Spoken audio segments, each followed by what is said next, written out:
Dear students, السلام علیکم ورحمۃ اللہ وبرکاتہ۔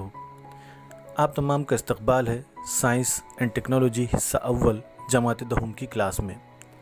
آج ہم شروع کریں گے سخلی کشش گریویٹیشنل اٹریکشن۔ یہ دہم جماعت کی سائنس اینڈ ٹیکنالوجی حصہ اول کتاب کا سب سے پہلا سبق ہے۔ تو آئیے ہم شروع کرتے ہیں سخلی کشش گریویٹیشنل اٹریکشن، پہلا سبق۔ آپ نہم جماعت میں پڑھ چکے ہیں کہ سخلی قوت کشش ایک کائناتی قوت ہے جو صرف زمین پر موجود اجسام میں ہی نہیں بلکہ کائنات کے کسی بھی دو اجسام کے درمیان اثر انداز ہوتی ہے۔ اسی قوت کی وجہ سے چاند زمین کے اطراف میں گردش کر رہا ہے، زمین سورج کے اطراف میں گردش کر رہی ہے اور سب اپنے اپنے مدار میں گردش کر رہے ہیں۔ زمین پر ہم آسانی سے چل پھر سکتے ہیں، زمین نے ہم کو اپنی طرف پکڑ کر رکھا ہوا ہے۔ اگر یہ قوت نہ ہوتی تو ہم زمین سے چھوٹ کر خلا میں کہیں چلے جاتے۔ تو عزیز طلبہ، سخلی قوت کشش ہمارے لیے بڑی ہی فائدہ مند شے ہے۔ پرانے زمانے سے ہی لوگ اس پر غور و فکر کرتے آ رہے ہیں، اس کے بارے میں سوچتے آ رہے ہیں کہ کائنات کس طرح وجود میں آئی، سیارے، ستارے، سورج، چاند، تارے، یہ سب کس طرح حرکت کرتے ہیں۔ اسی غور و فکر کا نتیجہ ہے کہ سخلی کشش کے بارے میں آج ہم جانتے ہیں۔ سخلی کشش کے تعلق سے سب سے پہلے سر آئزیک نیوٹن نے ہمیں تفصیل سے بتایا۔ ہم جیسے کہ جانتے ہیں کہ سر آئزیک نیوٹن ایک مرتبہ ایک سیب کے پیڑ کے نیچے بیٹھ کر غور و فکر کر رہے تھے کہ اچانک ایک سیب گرا اور انہوں نے سوچا کہ یہ سیب زمین پر ہی کیوں گرا، یہ سیب آسمان میں کیوں نہیں چلا گیا، افقی سمت میں وہ دائیں یا بائیں کیوں نہیں چلا گیا، یا وہ کسی اور سمت میں کیوں نہیں گیا، سیب زمین کی جانب، خاص طور سے زمین کے مرکز کی ہی جانب کیوں آیا۔ اس سوال کا جواب تلاش کرتے ہوئے سر آئزیک نیوٹن اس نتیجے پر پہنچے کہ زمین پر تمام ہی اجسام زمین کے مرکز کی جانب کشش ہوتے ہیں۔ اسی طرح انہوں نے یہ سوچا کہ مختلف اونچائیوں پر موجود سیب زمین کی ہی طرف آتے ہیں، تو کیا چاند جو زمین سے مزید دوری پر واقع ہے وہ بھی زمین ہی کی طرف کشش ہوتا ہے؟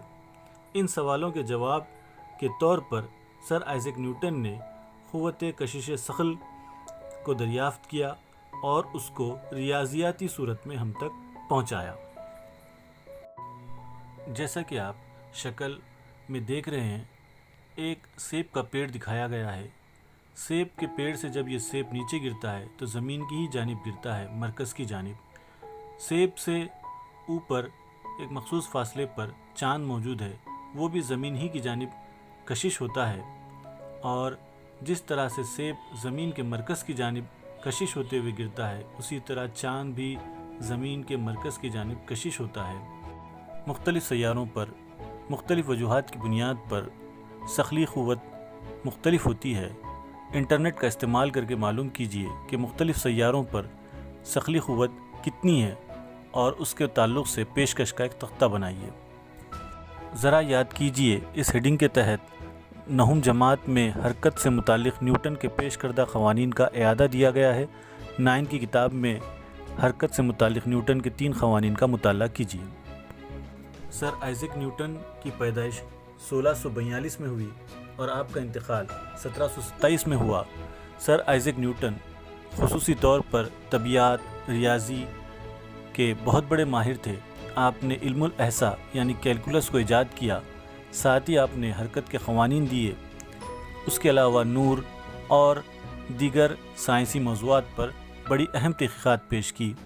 آپ کی ایک کتاب بہت ہی مشہور و معروف ہے، پرنسپیا آف میتھمیٹکا نام سے ساری دنیا میں جانی جاتی ہے۔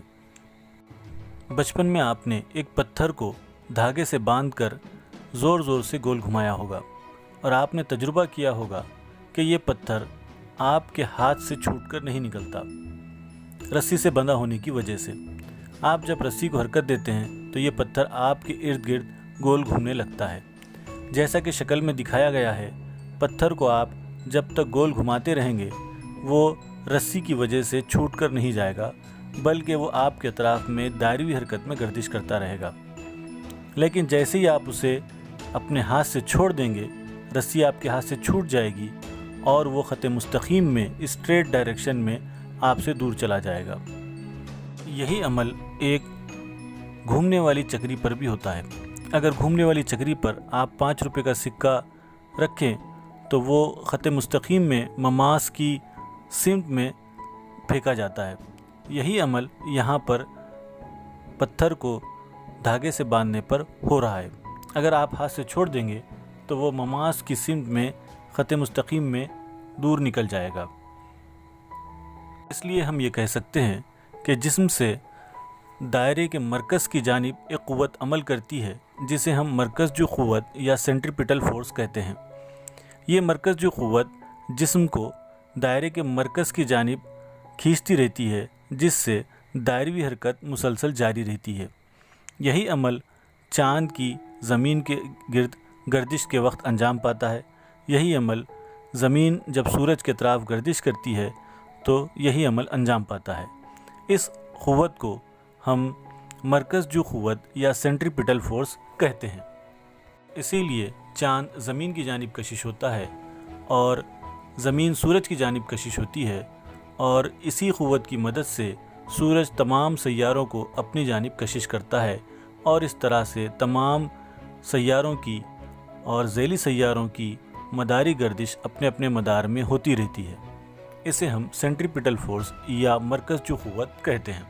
اس طرح سے ہم کہہ سکتے ہیں کہ ساری کائنات میں مرکز جو قوت یا سینٹریپیٹل فورس کام کرتی ہے، اور اسی وجہ سے سارے ستارے سیارے اپنے اپنے مدار میں مستقل گردش کرتے جا رہے ہیں۔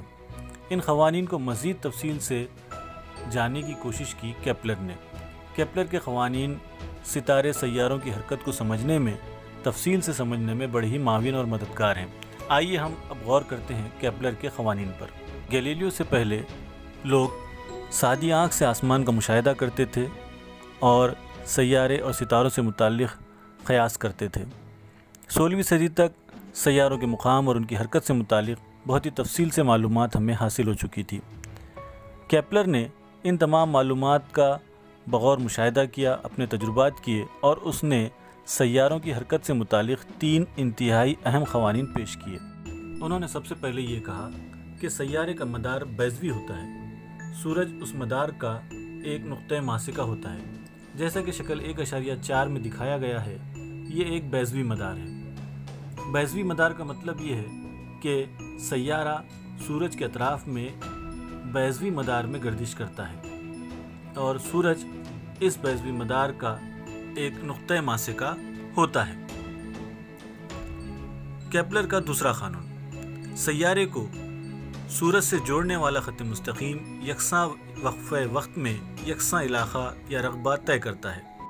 کیپلر کا تیسرا قانون سورج کے اطراف مدار میں گردش کرنے والے سیارے کا گردش کے لیے درکار وقت کا مربع اس سیارے کا سورج سے اوسط فاصلے کے مکعب کے راست تناسب میں ہوتا ہے، یعنی T² is directly proportional to R³۔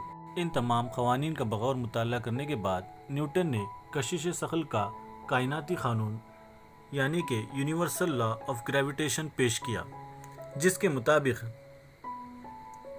کائنات میں موجود ہر ایک جسم دوسرے جسم کو ان کے کمیتوں کے حاصل ضرب کے راست تناسب میں اور ان کے درمیان موجود فاصلوں کے مربعوں کے معکوس تناسب میں یہ قوت کشش ثقل یعنی کہ F موجود ہوتی ہے۔ F is directly proportional to m1 into m2 upon d²، یعنی F is equal to g m1 m2 upon d²۔ آئندہ سبق پارٹ 2 میں ہمارے چینل کو ضرور سبسکرائب کیجئے، لائک کیجئے اور اپنے دوستوں میں شیئر کیجئے۔ اللہ حافظ، شکریہ۔